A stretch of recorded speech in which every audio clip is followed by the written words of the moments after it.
Friends, इस video में मैं आपको डेफिनेट इंटीग्रेशन का जो थ्योरम 4 है उसके बारे में मैं आपको बताऊंगा और साथ में ये भी बताऊंगा कि आप इसका यूज़ कैसे कर सकते हैं और कब आपको पता चलेगा कि हमें इस क्वेश्चन में इस थ्योरम का यूज़ करना चाहिए या नहीं करना चाहिए, कैसे पता करें। तो थ्योरम 4 जो है वो है क्या एग्जैक्टली, ये मैं आपको बताता हूँ सबसे पहले। और आप लोगों को थोड़ा सा जो डेफिनेट इंटीग्रेशन का जो फॉर्मूला है, इंडेफिनिट इंटीग्रेशन का उस फॉर्मूले को भी थोड़ा सा आपको याद रखना पड़ेगा डेफिनेट इंटीग्रेशन को करने के लिए। तो सबसे पहले शुरू करते हैं, ये थ्योरम नंबर 4 है क्या। थ्योरम 4 क्या बताता है कि अगर आपके पास 0 to a f of x dx का इंटीग्रेशन अगर दिया हुआ है तो आप इसे 0 to a f of a minus x dx के भी फॉर्म में इंटीग्रेट कर सकते हैं। तो इसका क्या मतलब हुआ और इसका यूज़ हम लोग कहाँ कहाँ कर सकते हैं, कैसे कर सकते हैं।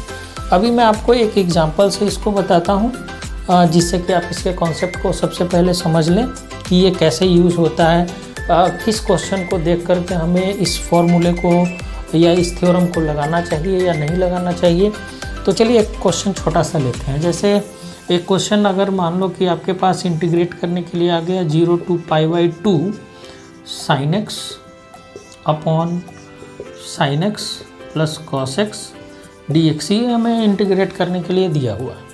मान लीजिए कि ये मैंने इसको i मान लिया, इंटीग्रेट करने हैं, इसको मैंने 1 कर लिया। अब आप देखो कि अगर मैं इसको इस पे समझने की अगर कोशिश करूं तो यहाँ पे जो a है हमारा वो π/2 है दिया हुआ। अब π/2 का मतलब क्या है कि अगर मैं यहाँ पे sin π/2 माइनस x कर दूँ तो ये cos x बन जाएगा, और ये जो है हमारे पास sin x वो बन गया cos x, और ये cos x बन जाएगा फिर से sin x। तो इसका मतलब ये हुआ कि आप अगर यहाँ पे cos x upon sin x plus cos x को भी इंटीग्रेट अगर करेंगे तो उसका भी वैल्यू उसी के बराबर आएगा। तो ये जो पूरा ये जो फॉर्मूला जो बताया गया है कि 0 to a f of x dx is equal to 0 to a f of a minus x dx जो है, आप इस तरीके से एनालाइज इसको करेंगे कि इस डेफिनिट इंटीग्रेशन में क्या ये फॉर्मूला लग सकता है। तो लगेगा कब, जब आप इसको इस पे प्लेस करेंगे और चेक करेंगे कि इसके वैल्यू में कोई फ़र्क तो नहीं पड़ रहा है इसके डालने से। तो चलिए इसको बनाते हैं सबसे पहले।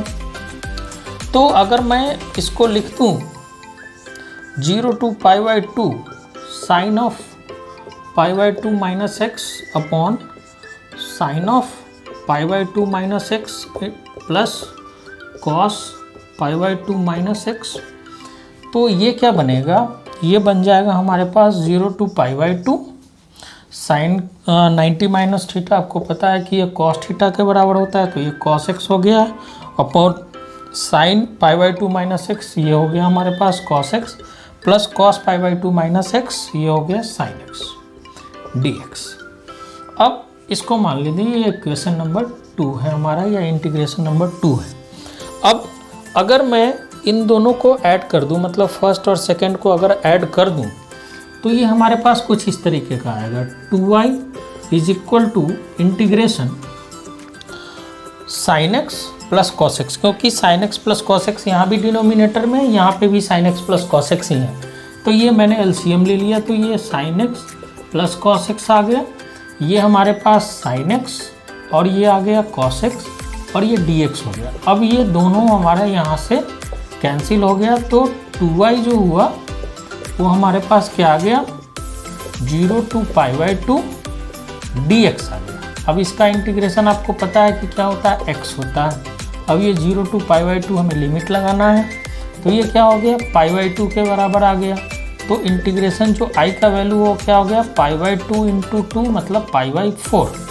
तो बताने का ये सेंस है कि अगर आपके पास कॉम्पिटिटिव एग्जाम में इस फॉर्म के अगर क्वेश्चन आते हैं तो आपको क्या करना है कि इस फॉर्मूले पे अगर आप इसको प्लेस करेंगे तो अगर यहाँ पे जो लिमिट दिया हुआ है आपके पास, ये जो लिमिट आपके पास दिया हुआ है, जैसे इस क्वेश्चन में ये π/2 था तो हमने क्या कर दिया, इसका π/4 कर दिया।